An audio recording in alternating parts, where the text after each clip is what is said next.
Hello and welcome. Today we've got John Dowling, and today we are going to be discussing the controversy around the Trump sneakers and his success. We're going to talk about the Rothschild deaths and everything about the Pope as well, and also the news cycle that's happening right now. Now, just before we begin, you can subscribe to my Instagram channel at Nicholas.Veniamin, where you can follow all my daily news reels. John, thank you so much for joining me. How are you, and what have you been up to? Nice to see you again, Nick, as always. Appreciate the time. So last week I was in your slash neck of the woods in Florida in part to visit my mom and family for a big birthday. So I spent some time with family. And happy birthday to her.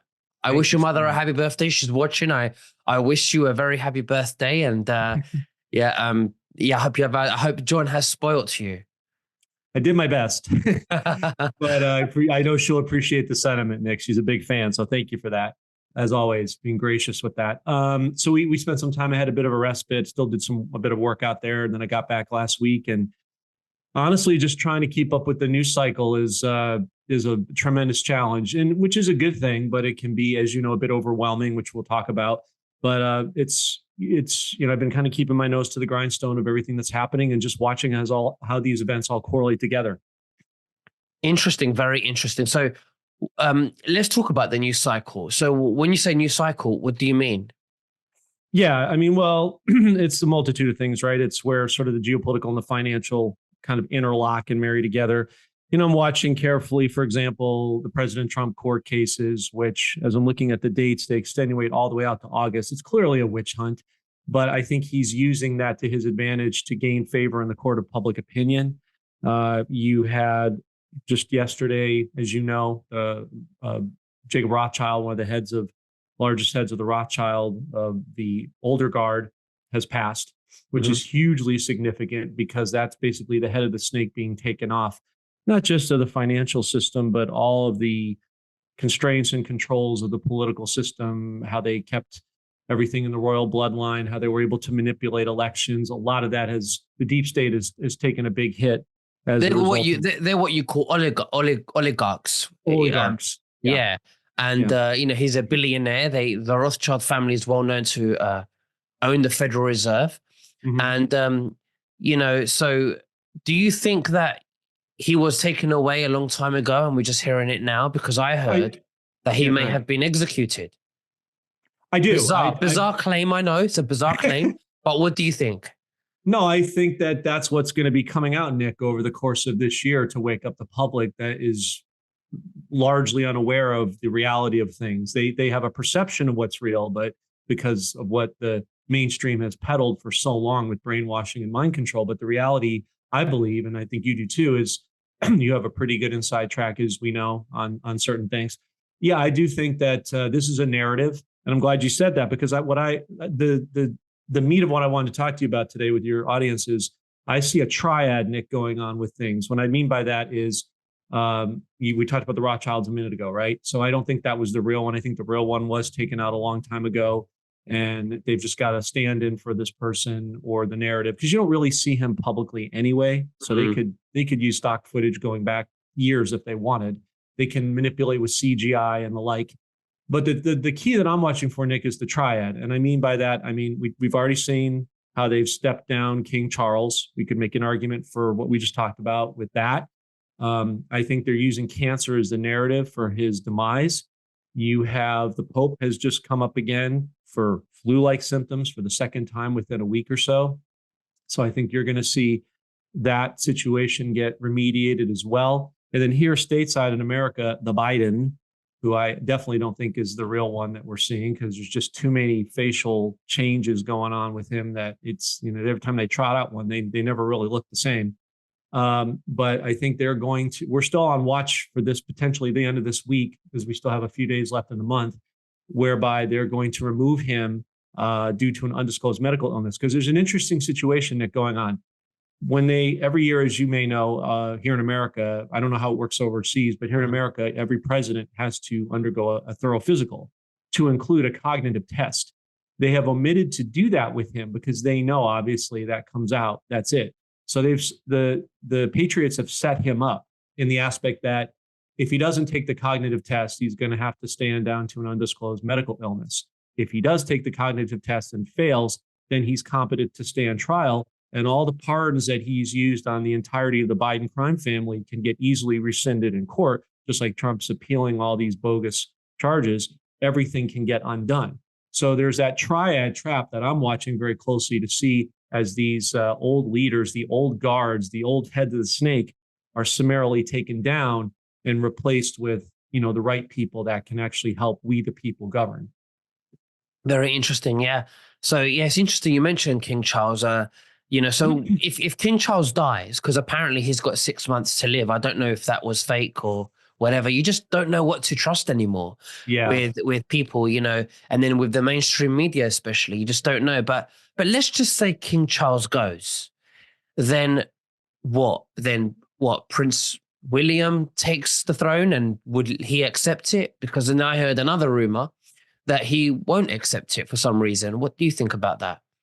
It's a good question. I mean, I think that the new guard, like now that the Rothschild head has passed, they've obviously set up their children to succeed them, but that doesn't mean that the children are going to do as good of a job as their parents did. So because I don't necessarily think they're equipped to handle it. It wouldn't surprise me either way. But I think the overarching theme here, Nick, is that you see, for example, in Spain, in Ireland, and France, and Italy, and Germany, and all these countries, the farmers and the people are, even in Mexico, revolting against the establishment. So I think it speaks to the greater theme of the people taking over, not so much being dependent on, as you said, an oligarchy or a king or that old parliamentary guard. I think that's being dismantled. So it isn't, to me, so much a case of whether Philip takes over or not. Is it even going to be necessary anymore, or even more specifically wanted? Absolutely. Okay, so we've had the Rothschild death now, and you're saying there's a new cycle. You're saying that it's not just one thing going on; it's another thing going on. We've had the Pope, we've had the Queen, we've got King Charles now, we've got the Rothschild death, we've got inflation going on. Are we waiting for the banks to close? Is there going to be a failure with the banks? Yeah, I think there will be. I think this kind of goes off subject a little bit, but again, it all kind of correlates in its own way, right? Everything undulates or connects into each other. I think once the situation with Iraq is resolved, you're going to see. Our team's hearing a 1 to 3 week shutdown of the banks. I think it's more like a week to a week and a half as they transition the new system. But as inside of that, also the U.S. hates. When I say the U.S., I mean the U.S. deep state specifically. I think most of your viewers know that already. Hate competition, right? And China and Russia are largely going to be our best friends for the purposes of what we're waiting, because they need it badly. Their economies are failing. I think you saw maybe a week and a half ago, China's CSI 1000 index, which is their equivalent of the Dow, dropped almost 30%. That's a huge hit for a country of that magnitude. So you're going to see China and Russia, who have signed memorandums of understanding, and when they do that, they don't play games like we do. They mean what they say, and they say what they mean.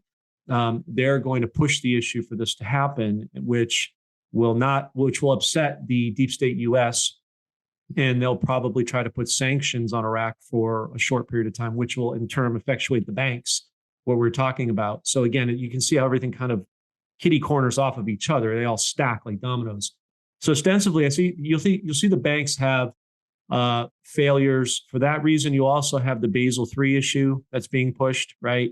So they're going to have to be forced to have transparency with how much gold and silver they have on the books, and if they can't produce it, down they go. So yeah, I think you'll see bank failures precipitate. As a matter of fact, there's just more and more. I'm reading more and more bank branches are closing up here in America all the time. So I think it's a continual cycle. Interesting. Now, what do you think's going on with the Trump sneakers? He's had a lot of success, sold out, and they sold, I think a bit, tons of money in one day with the gold sneakers, and I think he's done a great job. What do you think about that? What's the news around that you'd like to share with the viewers? Yeah, I'm glad. Thank you for segueing, because one of my team members just shared this with me a couple of days ago. So I'm going to just read to you what I got verbatim instead of just trying to interpret it. This is as of late last week. A few days ago, Trump pulled out a comm with the countdown clock. He was also They also featured him on Saturday Night Live as well. So optically, they're starting to talk about it instead of ignoring it. The gold sneakers. The com was that his public return may come initially as a sneak. So I think that it's sort of a euphemism for as close as he can to telling people, his return is sooner than later. Also, you saw with South Carolina where he won in an overwhelming fashion. If you notice, he had special ops military on both sides of him in that picture. That was 5-5, which is the storm is upon us. So that's the closest way that he can kind of come out and say it without saying it. So I think there was a lot of significance and symbolism with respect to the gold sneakers. Has it anything to do with the gold sneakers? Because Trump likes gold, and the reason why he likes gold is because not only because it looks nice, as you see it everywhere Right. in Mar-a-Lago, but also Right. he's a big fan of the gold standard. He wants the dollar to be backed by gold, not backed by interest and debt. So, is that a sign that something is coming with this gold standard? Absolutely. If you look at the US debt clock, they're already starting to put the narrative out every week about, let's remove the old guard and come into the new with a gold asset backed currency globally, which removes the central banks, which is part of the Rothschilds, going back to that again, which removes the enslavement off people. I mean, if people can live on what they make and they don't have a central bank imposing fake interest and taxes and all that nonsense stacked upon people, and this is, as you know, a global issue, not just here in the US, that frees people up tremendously. So yeah, there was definitely a double entendre with respect to the sneakers, the gold com within what we shared. We haven't spoken for a while, and obviously, we've had the interview between Putin and Tucker Carlson. How do you think the media now has evolved into what's happened with that interview? Do you think they're now, backtracking and confirming some of the things that Putin has been saying is correct? Well, I think they're going to have to. I don't think they want to. Initially their reaction was pretty defensive, and you had some congressmen saying that, salacious things like, Tucker Carlson, a well-respected, longstanding journalist who was for a long time, as many know, on CNN. They've gone against their own because he's gone, in their mind, gone rogue against their agenda. Some wanted to have him arrested and removed out of the country. I mean, some of that is to wake people up, but just the fact that they would even say that is just, beyond the pale, right? But I think they're slowly being forced by the good guys behind the scenes to tell the truth more and more and more slowly about what's really going on, and that maybe this Putin guy isn't as bad. They're not going to, say it enthusiastically, but I think forcibly they're going to have to admit bit by bit that the challenges going on over there are not just over there, but they're here in the U.S. as well. Because most people, wherever they live, care about their backyard. But when they can see, like we see, that it's happening, on a global scale, yeah, they start to realize the importance and the significance of how relevant that interview was. I mean, I watched it on your channel and I saw some of the reactions. Some people thought it was meaningful. Some people thought it was rudimentary. But people have to realize that this is, many of the people on our channels have a certain core competency of understanding of things. It wasn't for us. It was for the people, the whole of society, who is very unaware on a large capacity of what's really going on. So I think as that interview goes along, it will age well in the scheme of things. Absolutely. I think it was a very diplomatic interview. I think that a lot of truthers were, in this community, in the alternative community, were very disappointed that Tucker Carlson did not ask questions about, the bioweapon labs, for an example, or adrenochrome. And I understand why. And I understand why they were upset with that. But I think that may have been too much for the people that are completely asleep, because the information that was spoken about in that interview, if you see it from the perception or from the eyes or lenses from the public who are completely asleep, it's a lot of information, and it was very good, I think, because I spoke to some people who are not very awake, friends and family, distant relatives, and they, because of that interview, they actually support Trump. They're more leaning to Trump because it sort of puts a piece to the bigger picture of what's really going on with the propaganda, what's going on with the Federal Reserve, how the American government or the deep state, they get involved in everything. They've got their own border to protect. They keep printing money. They have a printing issue. And they want to just send all your tax dollars to Ukraine and to other countries. So Right. a lot of people woke up because they hear it from Putin's side of the story and how the media likes to propagate everything. So I think it's really good. Would I like to hear questions about bioweapon labs and adrenochrome? Absolutely. But again, I want to hear that because we are, and everybody that's listening today, we're up to a certain level where we know so much and we want to know more. But again, like what you said, I think it's for the masses. And I think it was an effective interview. And I do think that Tucker Carlson was under pressure. I think he was nervous. Sure. And I think that he needs to understand, in my opinion, because I thought he was maybe bored or annoyed that Putin went to a history lesson. But that interview wasn't for Tucker Carlson. That interview, when you interview someone like Putin or Trump, it's not for the interviewee to listen. It's for the audience, for the viewers. It's for them to understand. And that's what Putin was doing. It was for the viewers. It wasn't for Tucker Carlson. It was for the viewers. And I respect that. I really, really do. Yeah, I agree with you. It's a good summation. I think I think that interview was more for the whole of society, as you were alluding to. When you and I, Nick, spoke offline a couple of months ago, you made a very interesting point that I think correlates well to this discussion in the aspect that the Patriots have a certain way that they want to wake people up. And they understand that if they wake people up too quickly or too aggressively, it could be counterproductive in the long run, and that there's a process to how this has to go. Now, again, we on the inside would like it to go much faster because we're already awake. And, again, everybody kind of takes the side from where they're standing, but we have to think collectively about society. And the starting point is our families, which I think most people here have families that are either completely, unaware of things, or maybe they have family members that are divided, certainly, but it's very rare that you have a family that is completely awake to the degree that we are. There's usually some type of division, which is what the deep state had in mind. Keep us divided, right? By race, by age, by background, by gender, by this, by that, whatever construct they can use to get our eyes off of the target, right? That's been their go-to. And the good news, I think, is the fear porn that they've been pushing is getting less and less significant as people get more and more stressed and start to stand up and take action, realizing that this has to change and that we cannot continue to go on the way we've been going on. No, absolutely. Now, we've got a lot of good news with Trump. He's obviously won South Carolina. The deep state absolutely hate it, and they're trying everything they can to indict him. So how many more states do we have to go until the convention? Oh, that's a good question.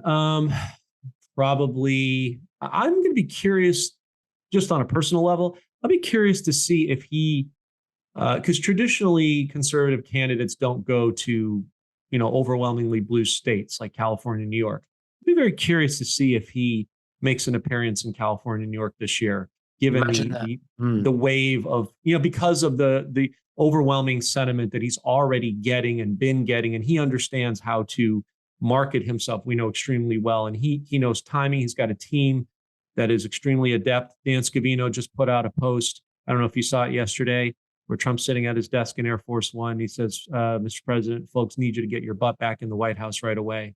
So, that was done on purpose, obviously to kind of bait things along, but he's got a very expertly adept team. They also have very sophisticated algorithms that kind of know when to time things out. So they're benefiting with the aid of experience and technology. But to your question, I would say just an educated guess, I would say we'd probably assuming we have an election, right? That's another question inside of itself.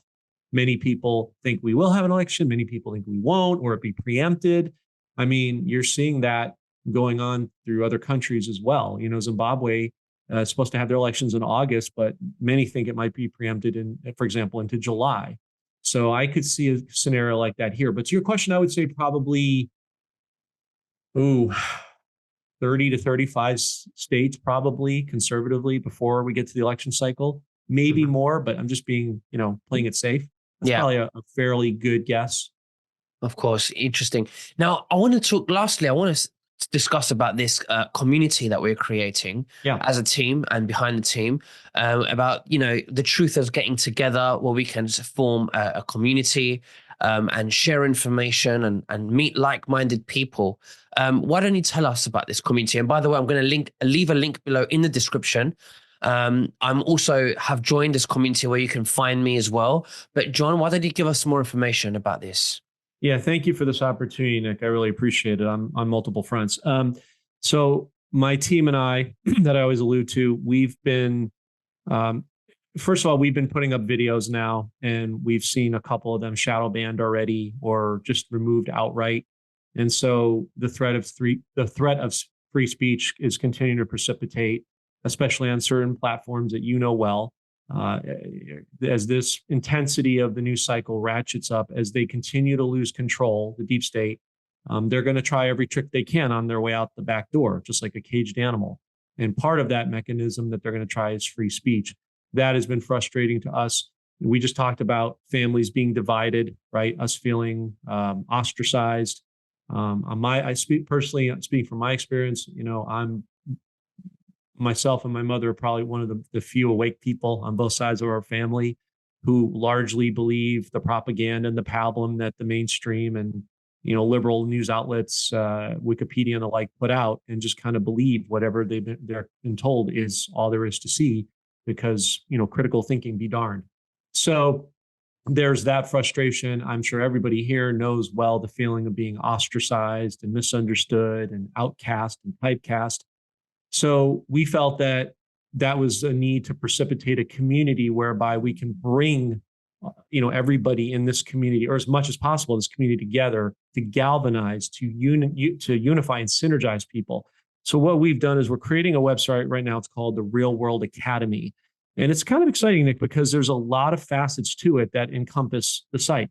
I'll give you a couple examples. Health and nutrition, right? There's an adage, health is wealth. I mean, yes, we're coming into the wealth transfer. Yes, we'll be blessed. But me personally, I got attacked a little bit with the flu during the holidays, and I've had some seasonal allergies going on because it's been a little bit warmer unseasonably than usual, whether it's artificial or otherwise. We can wax poetic about that. But health and nutrition is going to become an increasingly important issue because of stress and anxiety that we're dealing with all of this news cycle swirling around. It can be overwhelming to the stimulus of your brain and your pineal gland. Obviously, finance and business. We're working on something that I've been passionate about, and I'm going to bring some guests on next month. Multiple streams of income.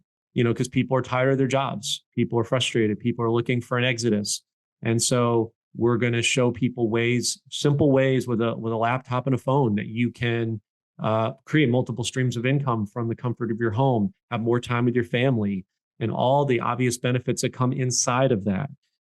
We're going to give people life hacks and tips, things that, again, the mainstream doesn't tell you, inside ways to look at things creatively from an unconventional standpoint that will help you to see what's really going on in the true news cycle beyond what we already know. Holistic healing, meditation, breathing techniques, meditation, prayer techniques, if you like, depending on everybody's on a different place with that, but that certainly is going to help your overall, psychological well-being, personal development, things that you can do, setting goals for yourself beyond just, wealth or health, but, 5-year plans, 10-year plans, legacy plans for your children, your grandchildren, the sort of the longer latitudinal reach. And one of the things I'm really excited about, Nick, and I'm sure you would concur, is it's certainly on my show, a lot of people want to always try to get live with me and hit rapid fire questions, and that becomes sort of prohibitive in that platform. So in this platform, Patriots will be able to meet each other. They'll be able to congregate with ideas. They'll be able to talk to global business leaders. Maybe they have a product or a service that they're trying to develop that business owner might be interested in. You could form channel partnerships. But the part I'm excited about also, Nick, is that, and you said it yourself, you'll be part of it, and we're really honored to have you, is one-on-one live chats with myself, you, Holly Celiano, and many other Patriots that will be coming on board that are expertly adept in their areas of expertise that people can ask questions in the moment, or maybe they've had thoughts lingering that they haven't been able to get to us direct with the traditional medium of communication. So this website will encompass a lot of different things for people to get cross outreach, get rid of that frustration, get answers to longstanding questions. So we're pretty excited about this opportunity that's coming up. Well, I'm very excited as well. I think this is the kind of thinking that we need moving forward. But John, thank you very much. I'm going to leave the link right below. I definitely think you should click on it and have a browse, have a look, educate yourselves, and we'll speak again very soon. You take care, and thank you, John, and God bless you. God bless. Bye-bye. Thanks for having me.